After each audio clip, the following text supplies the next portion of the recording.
Hello, huddlers. Welcome to our bonus huddle on SEO with Tom Shapiro, CEO of Stratabeat.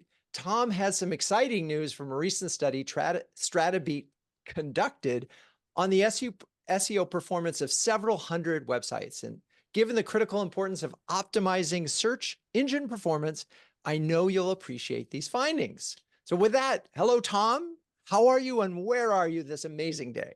Hey, Drew. I'm good. Thank you so much. I'm in Boston. All right, Beantown. Yes. Yeah.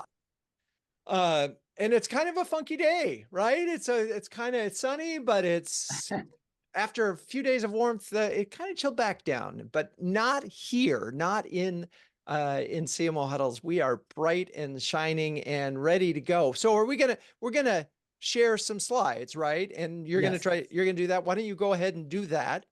Okay. Go Bruins. Okay, I saw that, Patty. Okay, so anyway, oh gosh, hang on one second. I need to do something. I have to do that. But it's, yes, no, okay. All right. So big study, lots of things that you've done in this. You're going to get to the methodology and so forth. But before we get to the background and all of that, let's cut to the chase and let's give three big takeaways from the study. Yeah, sure. So if we just want to look at three very quick takeaways from the study, one thing came through crystal clear, which is blogging frequency really matters. And we're going to go into a lot of depth on that. And we're going to look at it from many different angles of SEO. Another takeaway from the study was that online tools and various types of long form reports like original research or white papers or things like that make a difference. And we'll go into the details on each of those different types of content as well. And then the third main takeaway that I'd like to share with you is that segmenting your audience is gold. If you're trying to address your entire audience generically on your website, that actually does not help your SEO, whereas audience segmentation really does give you a boost. Okay, so we've got blogging frequency matters, and you're going to talk about exactly what that frequency is, online tools and things that you would know you need to make it easier for the customer to buy, long form reports. Wait, we heard the word term white paper. They're not dead yet, I guess. And then segmentation, which we all talk about, you'll get into how how that really does impact it. All right, so now let's go back and let's just talk about the study, your methodology, so that folks will realize why this is such a significant report. And this is the world premiere of this, by the way. So let's get into that. This is the world premiere. So this is a study of 250 different B2B SaaS websites. And want to thank everyone for attending. And you are the first in the world to see these results. What I would love for you to take away from today is to understand what the most successful B2B SaaS companies are doing, the ones that are growing the most organically. What are they doing? What are those things that can move the needle that are excellent levers for you? And then also, keep in mind that we are looking at B2B SaaS specifically. So there are lots of different verticals out there. Google treats different verticals differently. And so we are just going to look at the data, right? We're just looking at the data, and this is specifically to SaaS. So understand that this should be highly relevant if you're a B2B SaaS. And finally, what specific activities should you be doing that correlate typically with really positive results? So we'll be going into all of that. Got it. And so before we get too far into this, I think it's important that we do, and thanks for this question, that we define what we mean by blog and what we mean by long reports, since we've already highlighted that as important. So what's a blog post? So a blog post is your standard blog. We were not incorporating different types of long form content into this. It's just if the company had a literally quote unquote blog in the website, then we would go in and look at the individual blog posts. And so that was what we were calling a blog. And then in terms of the different types of content, so we looked at online tools. And these are free online tools. So it's not your product, right? These are free online tools, mostly for marketing purposes. and we can get into specific examples of those as well, is looking at original research. So just like what we're looking at here, right? Like this is an original research, and then we're turning that into content. And so looking at that, and then looking at, the very, very, very old white paper as well. Got it. Okay. And we're talking about SaaS. I have no doubt the implications go beyond SaaS, but we're not at this moment in time looking at any other industries, right? This is a focus on SaaS. So if you're not SaaS and you don't think there's anything relevant, this would be a good time to sort of, it's like when they say on the plane, if you're not going to Chicago, this is probably not the flight you want to be on. Okay. So let's get into, let's keep going. And you can keep going after that. We got the 250 folks there. Okay. Yes, go ahead. I would like to point out about the methodology was we actually looked at closer to 350 websites, but we excluded some. And the final list that we analyzed was 250. Some of the websites that we excluded simply didn't have enough traffic, right? There just wasn't a sufficient sample size, and so it would have skewed the data. And then the other extreme was if websites had more than 10 million organic visits a month, then we would exclude those as well, because as you can imagine, those are massive mega sites, and what they do oftentimes can be impacted quite heavily just simply by the brand itself, by the brand marketing. And because they are so massive, they can skew the data if you only have, say, 50,000 or 100,000 or even 1 million uniques in a month. And so we just felt like that was a different category. That was a different study so that we don't skew the results. Got it. Okay, that's really helpful. Okay, so we'll keep going. Okay, so interpreting the data, what I would like to make clear with everyone is this is a correlation study, not a causation study. So no one has access to the Google algorithm. And you might be hearing lots and lots of recommendations online or from your SEO people or people we are looking exactly at the data and what the data reveals to us, but what that reveals is all 100% correlation, right? Causation would be that we are 100% confirmed that if you do this, then this definitely happens. That's not the case here, right? If we're making a recommendation here, it's because the data is revealing that that's what works, but we're simply interpreting the data as we're seeing it. And so I just want to make that clear that this is a correlation study. Right. And but which is about as good as it gets right now when it comes to SEO. So we'll keep going. Good. Thank you for that. Excellent. Okay, good. All right. So shall we jump into blogging frequency? Let's do it. All right. So with blogging frequency, this is one of the biggest takeaways that I would love for you to walk away with and start acting upon, right? That, like, this is very, very actionable for you. If you have a blog, and I'm imagining that most of you do, you are blogging at a certain frequency, whether that's once a month, whether that is 5 times a month, whether that's 20 times a month, you have a blog frequency. And that really matters. What we found in the study is your blog frequency really matters. That there was a drastic difference between blogging once to 4 times a month versus 5 to 8 times a month. And here are the specifics, right? So let's say that you blog once to 4 times a month. So on average, those B2B SaaS websites that we looked at, and just to be clear, we looked at the results from last January, so January 2023 to January of 2024, so a 1-year period of growth. And what we found was that those companies that were blogging 1 to 4 times a month on average had an average increase in Google top 10 keywords of 10%, 10 to 11%. Right? So that's okay, right? It's okay, but it's not knocking it out of the park. Whereas if all you do is you double down, right? And you invest a little bit more and you're blogging 5 to 8 times instead, all of a sudden your Google top 10 rankings jump. And the growth rate that we saw for those companies blogging 5 to 8 times a month was close to 50%. So it was 47.9%, but a massive difference. Yeah. And that's, wait, before you go on to that, I just want to spot, because 5 to 8 times a month, that's like maybe twice a week. That's just not a killer frequency. And that alone seem to be. Now we could probably get into, and this study doesn't cover length of posts Right. or right, and quality, and whether these are AI generated. We don't have any of that information. It is simply that the act of blogging in the among the 251, the ones that did have a frequency of, and do you think it matters after 8 times a month? Does it keep So going? it can help, but what we didn't find definitive data that there was a drastic difference, right?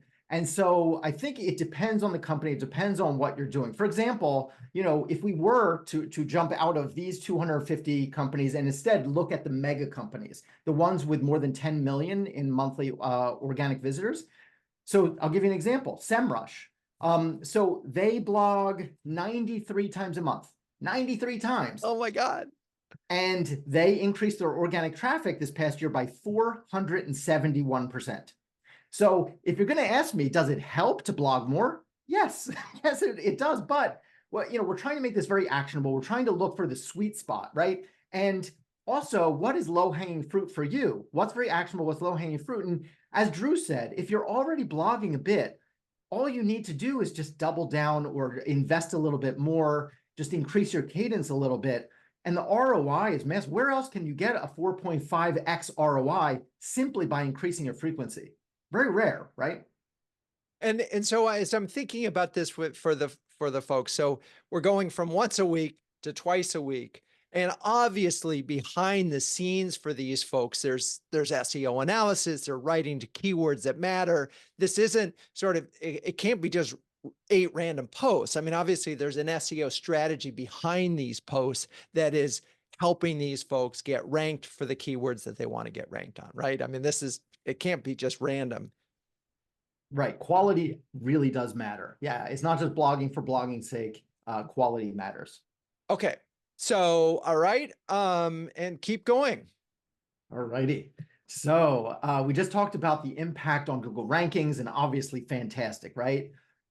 But there are more benefits for blogging 5 to 8 times a month. So let's look at organic traffic. So not just the number of ranking keywords that you have in the top 10, but your actual organic traffic from Google. And so what we found was if you're blogging 1 to 4 times a month, on average, you can see maybe a 12% increase over the course of the year in monthly organic traffic. That's nice, right? However, if you just invest a little bit more and you're blogging 5 to 8 times a month, that jumps all the way up to 103%. So, it's just a massive, massive difference in terms of ROI. So you're talking about an 8.5x increase in the growth rate of your organic traffic simply by increasing your cadence a little bit. Okay, so we have some questions related to this, but it's clear that by frequency, increasing your frequency, you're sending a message that this is a vibrant site, and you only twice a week is not crazy, but by doing that, you're signaling to Google, oh, this site is constantly being refreshed, and therefore somebody's paying attention. Speaking of refreshing, do you think that is it about new original content, or does it matter if, let's say, you had a post from 2 years ago and you refresh it? Is there anything in your study that helps us understand that? Yes, so refreshing really works, and you should be doing it. Yeah, so in what we were seeing, and also just through the years, what we have seen for ourselves, for clients, is that refreshing content is some of the lowest hanging fruit, some of the highest ROI for the effort that you can achieve. It is easier to update and refresh and augment what you have, or you might want to galvanize what you're doing. You might have 4 blog posts that kind of all talk about the same thing over the course of 3 years, and you merge them into one mega, very powerful, authoritative blog post, and that can achieve better results than all 4. So we are huge fans of refreshing, and in everything that we've seen, it works. Okay, so in terms of the blog post, so just before we wrap up in this area, how polished should they be? And this is a question that we have from a huddler, and talking about a professional blog versus a more Holden Caulfield stream of conversation or stream of thought. And I guess in neither of these are just necessarily poor quality in terms of the thought, but maybe in terms of the structure. Does that matter? So in everything that we see, the more professional the blog, you tend to do better. And this is because it's a little bit more structured, and Google loves structure, right? If you're targeting a specific topic and you're targeting specific subtopics that are contextually related that Google wants to see to know that it's an authoritative piece, then you need to be highly structured. Whereas if you are going to be a little bit more on the personal side, or maybe it's more opinionated, that's not as structured, and it's a little bit harder to be on topic and to gain the same type of authoritativeness. And so we would say, strictly from an SEO perspective, I'm not talking about a branding perspective, because maybe a more opinionated or more relaxed, more casual, free-flowing type of blog is better from a branding perspective in certain cases. But for SEO, if you want to win in SEO, we argue go professional, go structured. Right. And so if it is a case where a listicle of 5 things that you could do to solve this problem, that's probably going to, from an SEO standpoint, may not be the one that's going to, because it answers the question that the person might be searching for. That's exactly right. The most important thing with blogging, and it's not talked about enough, is what we call SERP analysis, which is the search engine results page analysis. So a lot of people do keyword research, they do topic research, but what you need to spend just as much time on is SERP analysis, analyzing what Google thinks is relevant, what Google thinks is contextually needs to be included in order to prove that it is a comprehensive enough piece to, exactly as Drew said, answer the query, answer what's going on in their mind. And so in that context, length is not, I mean, a 100-word post that answers a question is probably fine. If it's a more complicated subject, then you might need more. So let's just, from a rule of thumb, from a length standpoint, it's about answering the question, not necessarily 500-word versus 1,000 words versus 2,000 words. Or have you found any length that's, I'm just making that up. So it is all based on the specific keyword, and then length does matter. And I'll explain how. So for instance, for a certain keyword, what you want to do is SERP analysis, like I just explained. You're looking at what Google is actually listing for the top 10, for the top 20, and you're analyzing the data. And if everything in the top 20 is at least 3,000 words, guess what? If you do a 500-word piece, it might be Shakespearean. You might be the best writer in the world. It doesn't matter from an SEO perspective. It's not going to rank, typically, right? And in other cases, you might see a mishmash. You might see 500 words next to 3,000 words, and then 500 words and 3,000 words. That's indicating that Google doesn't know what the search intent is. And it's testing. It's testing to see what the search intent is. And so it's all about the SERP analysis, and that will dictate to you, that will guide you towards what length of copy is going to be appropriate and give you an edge. Got it. All right. Well, let's keep moving, because I know we have a lot of ground to cover. Okay. So we're still talking about blogging frequency, and we're still talking about the benefits of blogging 5 to 8 times a month. There's more, right? So it's not just about your rankings. It's not just about the organic traffic. We're also talking about growth in backlinks. And so what we found was those who were blogging 5 to 8 times a month experienced a backlink growth rate that was 33.2% higher than those websites that were blogging only 1 to 4 times a month. Just a massive difference. Well, because you're giving more content for people to backlink to. But why do, this may be obvious to most, but why do backlinks matter? Yeah, sure. So backlinks indicate credibility. So in Google's eyes, they're trying to understand your credibility. And the easiest way to do that is to understand how others perceive you. The more that third-party websites and bloggers and publications are linking to your website and to your content and to your blog posts, right? That's an indication that your content is highly valuable, right? And so there's something called Google Eat, EEAT, which is becoming more and more important, especially in this age where you're seeing so much AI-generated crap content out there, right? And Google Eat is all about quality. It's all about quality and expertise and experience. So EEAT stands for experience, expertise, authoritativeness, and trustworthiness. And when you're talking about authoritativeness, that is largely derived from the number and the quality of backlinks that you're getting. And whenever we talk about backlinks, just know that, it isn't always about the number of backlinks that you have. A lot of it is the quality of the backlinks that you have. Right. Right. It's about the referring. If it's a high quality blog that's referring to your blog, life is good. Okay. So what happens now? We're blogging 5 to 8 times a month at least. What happens when you stop? Oh, please don't stop. Bad things happen when you stop. So remember, we were looking at January to January, and then we looked at, okay, well, who stopped in January of 2024? Who had 0 posts in January of 2024? So we're not talking about like stopping over a 6-month period or a 6-year period. We're talking about just stopping in January.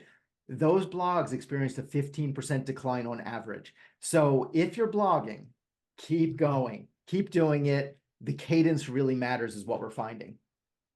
Got it. Okay. So we got a blog 5 to 8 times the month. At least it's got to be smart and tell content. Ideally, it's good enough that someone would want to link to. Don't stop. Okay. So let's keep going to the next big takeaway. Okay, excellent. So let's look at online tools. And what we found was that online tools do boost SEO results, but not quite in the way that we were envisioning. So it was a surprise. So let's just make sure we define what online tools are, just in case people are wondering. Yeah, sure. So those are things, and in terms of our study, what we defined them as was really marketing tools, right? So ROI calculators or TCO calculators or cost savings calculators. You look at HubSpot and they have a website grader tool. It's free, right? It's just free for marketing purposes, for lead gen purposes. They have a build your persona tool. Again, it's just for lead gen purposes. CoSchedule, another SaaS. They have a headline analyzer, an email subject line tester, a social message optimizer. One of the things that Stratabeat has blogged about through the years is ROI of this and ROI of that. So we've talked about the ROI of SEO and the ROI of content marketing, the ROI of UX.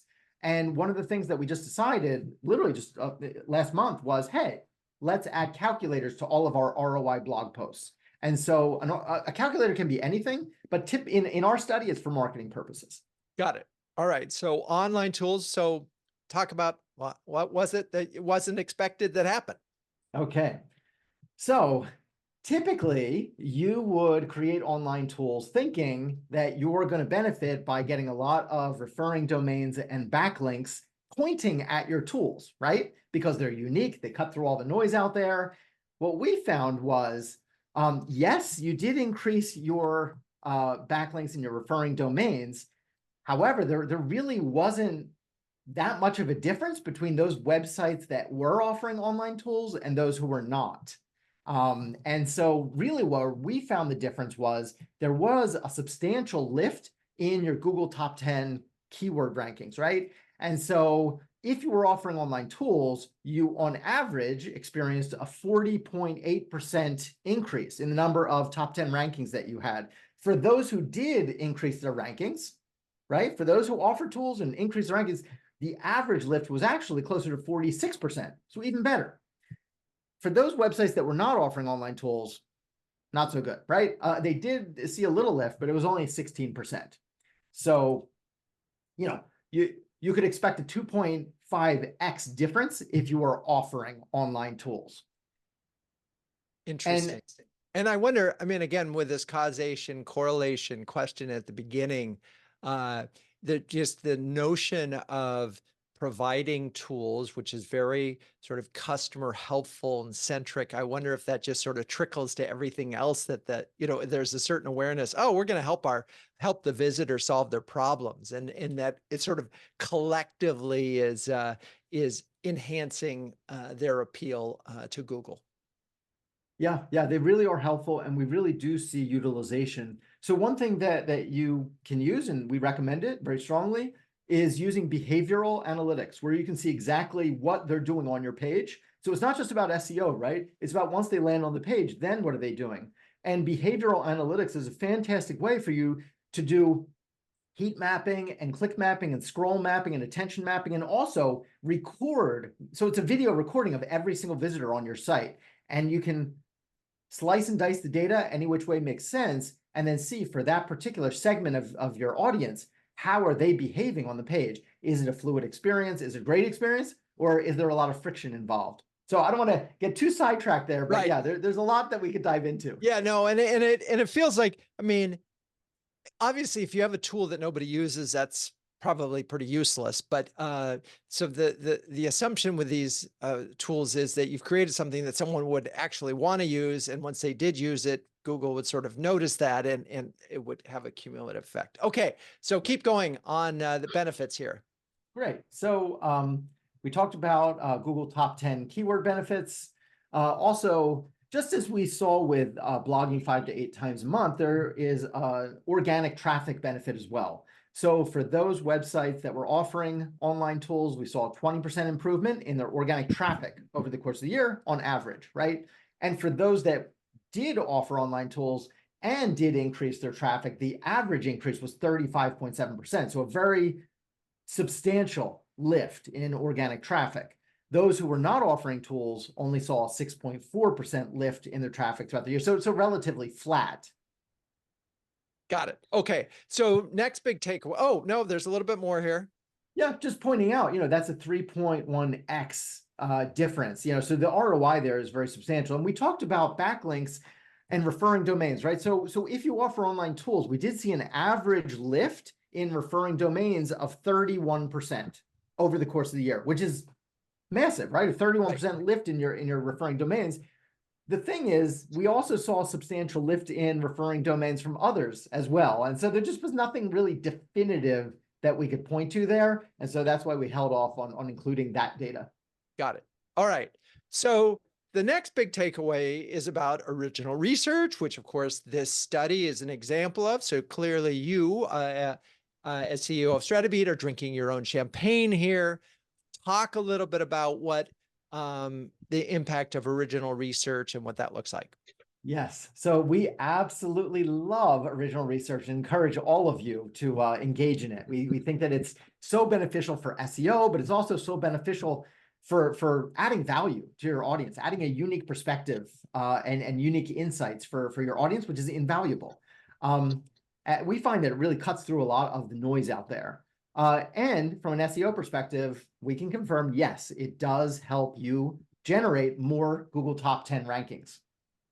Yeah. And before you get to that, I just sort of, when Renegade was an agency, this was just a standard part of our playbook. We would just really, really encourage our clients to not only do original research, but do research that obviously provokes interesting headlines and often presents a problem that your customers may or may not be thinking about.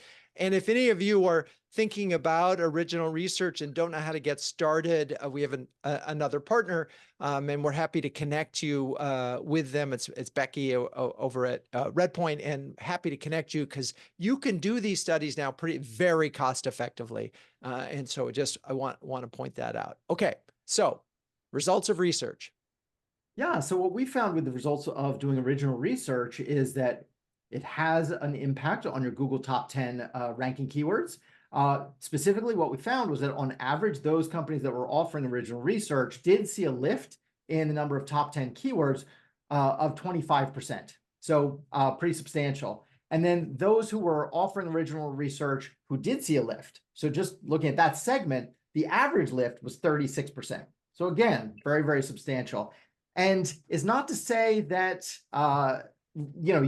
that they didn't increase their referring domains and backlinks. They did. The average increase in referring domains was 28%.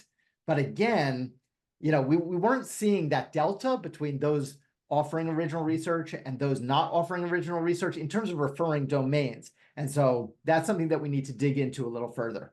Okay. But original research is original content. It just inherently makes sense that this would help your website because you have stuff that no one else does. Okay.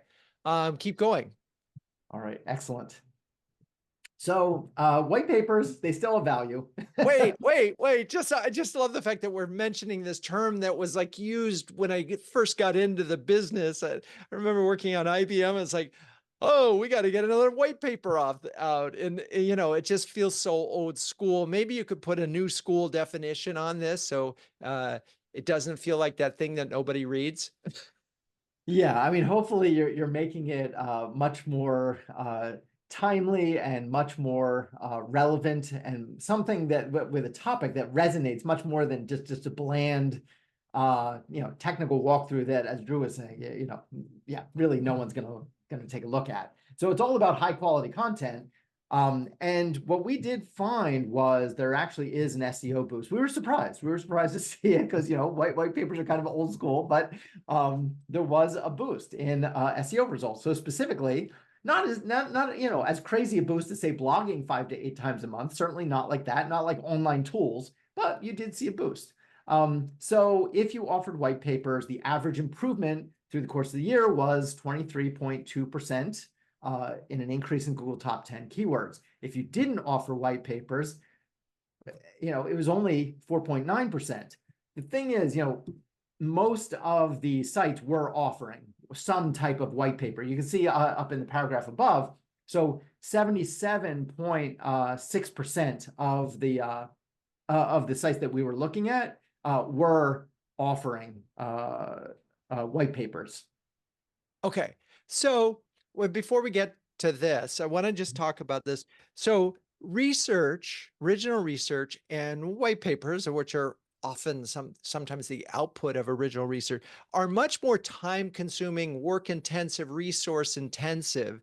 And if you are, as all CMOs are, time constrained, do you have a sense of the ROI value of these more expensive things just from time and energy, and sometimes out of pocket for when it comes to original research? Whether or not, like, you got to get the blogging, that's probably the most cost effective. But what about these others in your sense, in terms of the payback relative to the work?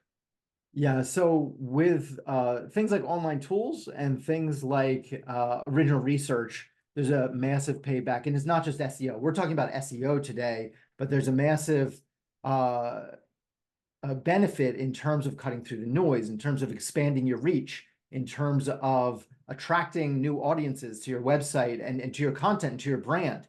And it's a way to differentiate yourself from others in your space.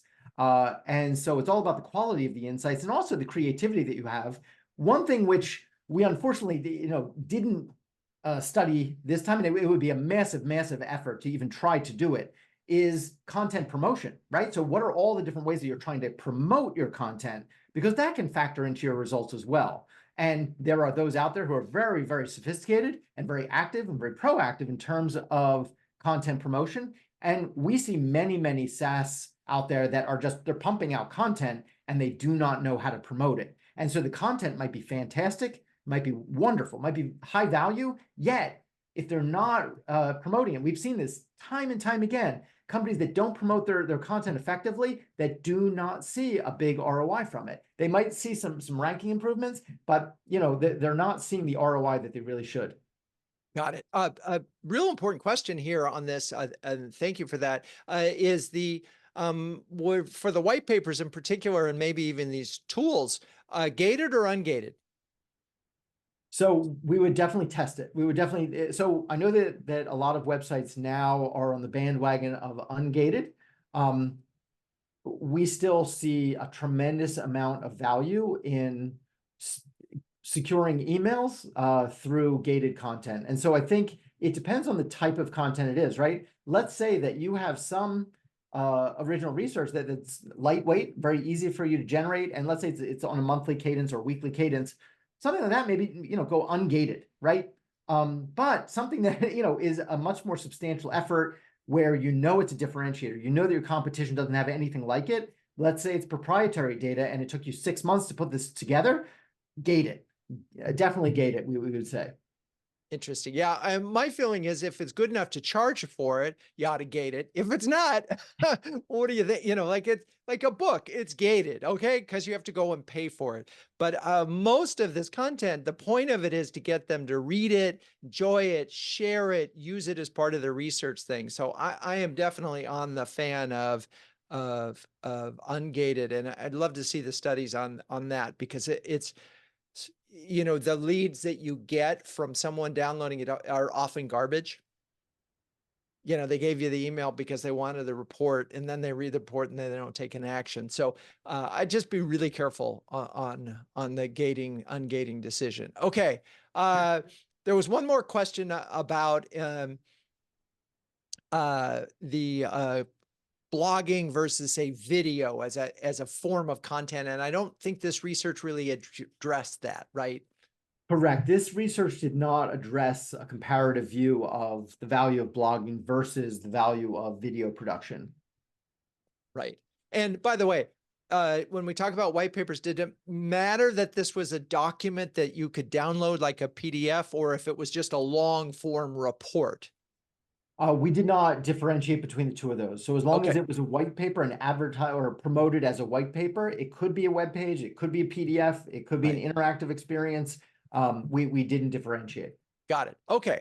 So here we go with this final takeaway, I think, on the reports. Yeah, let's power through this just so we can get to this, because I think this is very important. Oh yeah, no, and this one's really, I'm excited to talk about it. So let's talk about audience segmentation, and what are we really talking about before you show results? What's that look like? Yeah, so audience segmentation can take different forms. What we saw most often in this sample size was industry segmentation. So are you targeting healthcare? Are you targeting government? Are you targeting manufacturing or technology?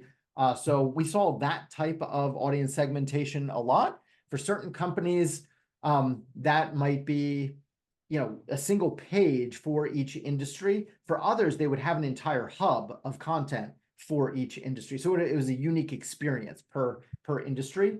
And yeah, we were very curious. Does this help SEO or does it not? We love it as a marketing strategy, right? We think it's very, very effective as a marketing strategy, but how about an SEO strategy? So how about an SEO strategy? So we found that it was actually pretty awesome as an SEO strategy as well.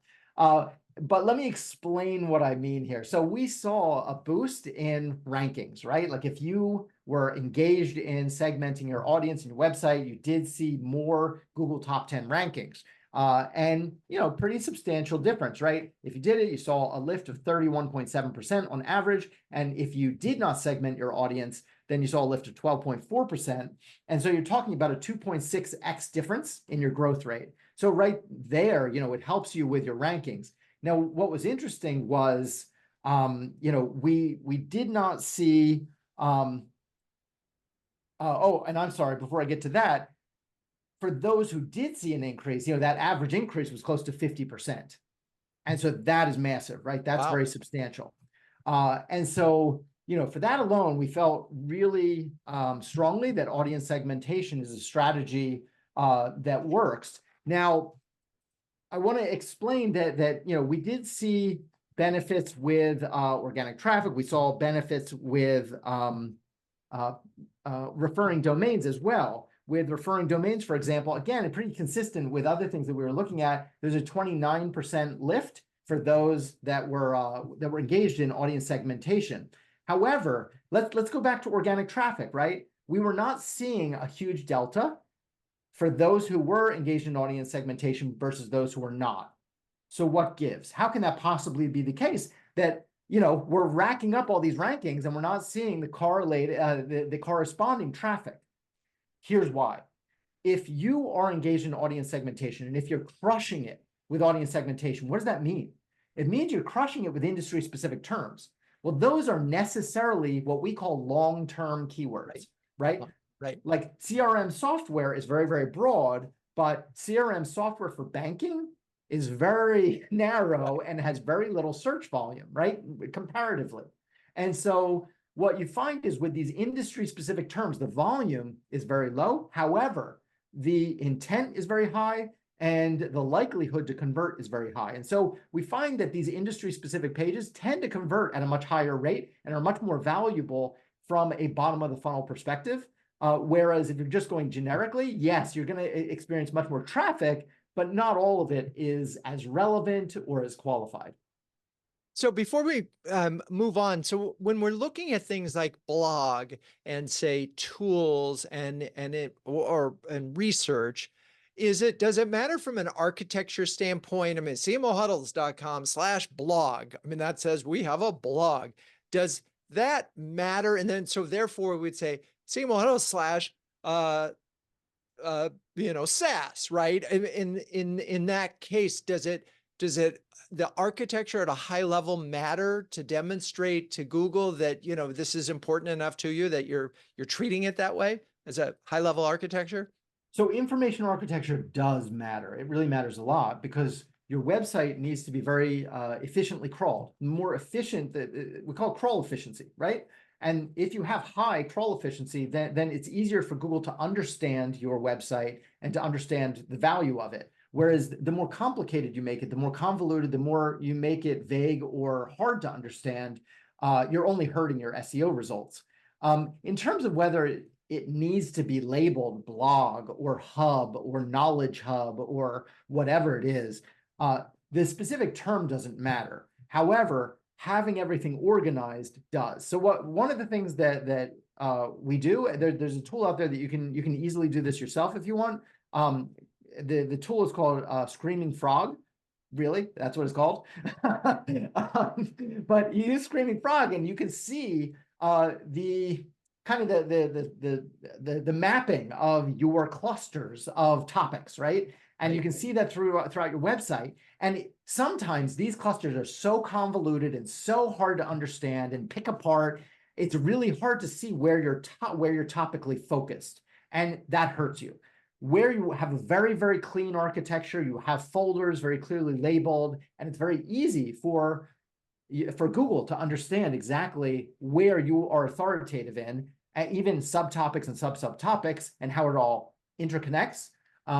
If you have topic clusters like that, it is incredibly powerful. Awesome. Okay, let's keep moving because we're going to run out of time. Okay. So we'll go quickly through this one. So we were curious. The internet has been overwhelmed with stock photography, right? And a lot of even the same competitors will be using the same industry photos that you see time and time and time again. And there's a lack of differentiation, a lack of creativity, a lack of impact, right? And so we were curious, with Google looking to prioritize quote unquote helpful content and also prioritizing Google Eat, what we described before, EEAT, does custom graphics make a difference? So we looked at blogging in particular, right? Custom graphics in your blog, does that help? And what we did find was a little bit, not as much as focusing on something like blogging 5 to 8 times a month, or launching online tools, or launching original research. That's where you should put your big bets. That's where you should invest your money. That's where you should push your chips into the middle of the table, not with custom graphics. Personally, I love custom graphics. We love them. But if you look at the lift here, we were looking at these other categories, and there was like a 5x or a 2.5x difference. And here we're just seeing a 60% delta between those who were using custom graphics and those who are not. Now, what is our prediction for the future? We believe that this number is going to change. So when we do this report and this analysis next year, we do believe that custom graphics are going to matter probably twice as much, 3 times as much as now. Why? Because Google is moving in the direction of wanting uniqueness, unique value, right? Custom graphics are unique. They are a way for you to provide unique value and a unique experience. And so we can only expect that this is going to increase in value over time. It just hasn't hit yet. Got it. Okay, so we're going to get custom graphics. What else? Okay.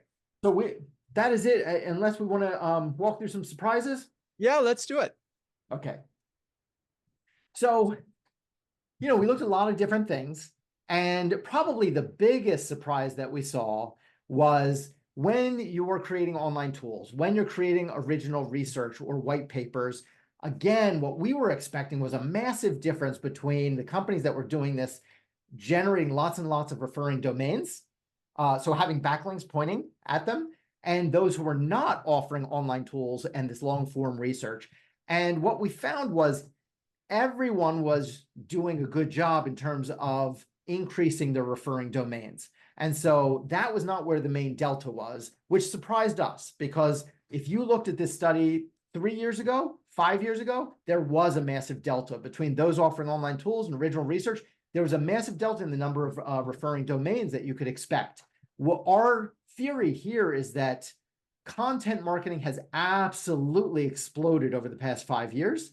And there's so much more content online that it is harder and harder to differentiate and to cut through the noise. Therefore, you're going to see less linking, less backlinking, less mentions, things of that nature.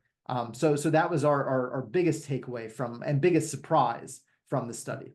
Yeah, and God knows what happens when everybody is using LLMs to just crank out so much content. I mean, and I could just see it, and I would really discourage folks from thinking that, oh, I'm only doing 1 a week, I'm going to go to 2, and I'm just simply going to use LLMs to crank out the content. I don't think we have evidence to suggest that that's going to work. Right.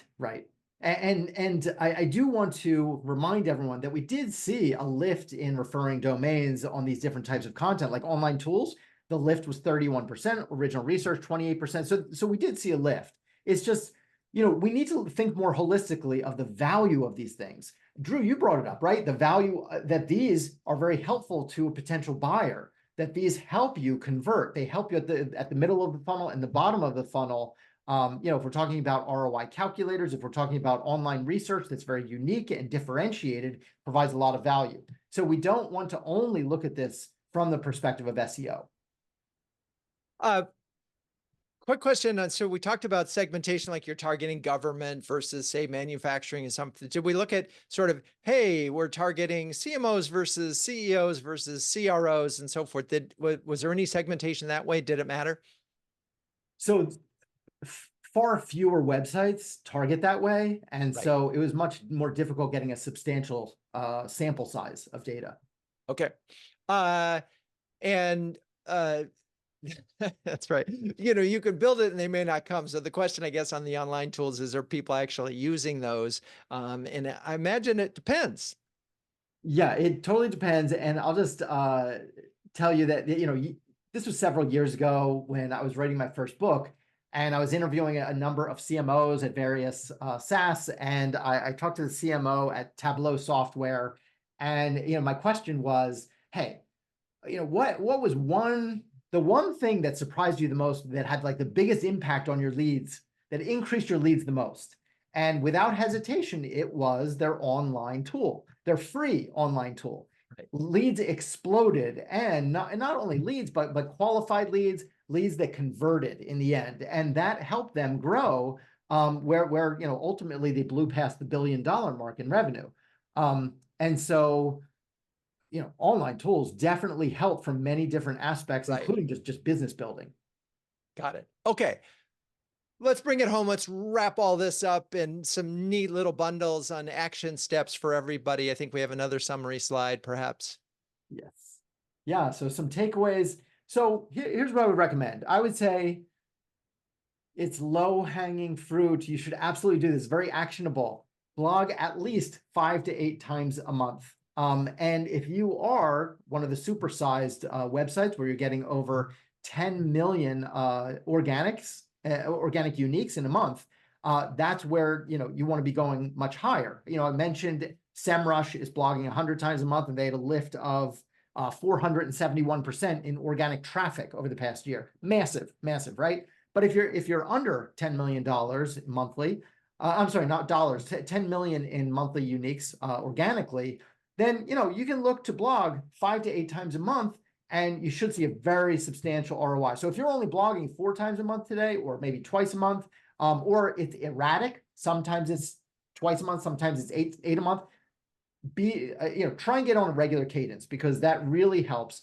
And it is low-hanging fruit. Push your chips in the middle of the table with this one, because it helps your rankings, it helps your organic traffic, and it helps your backlinks.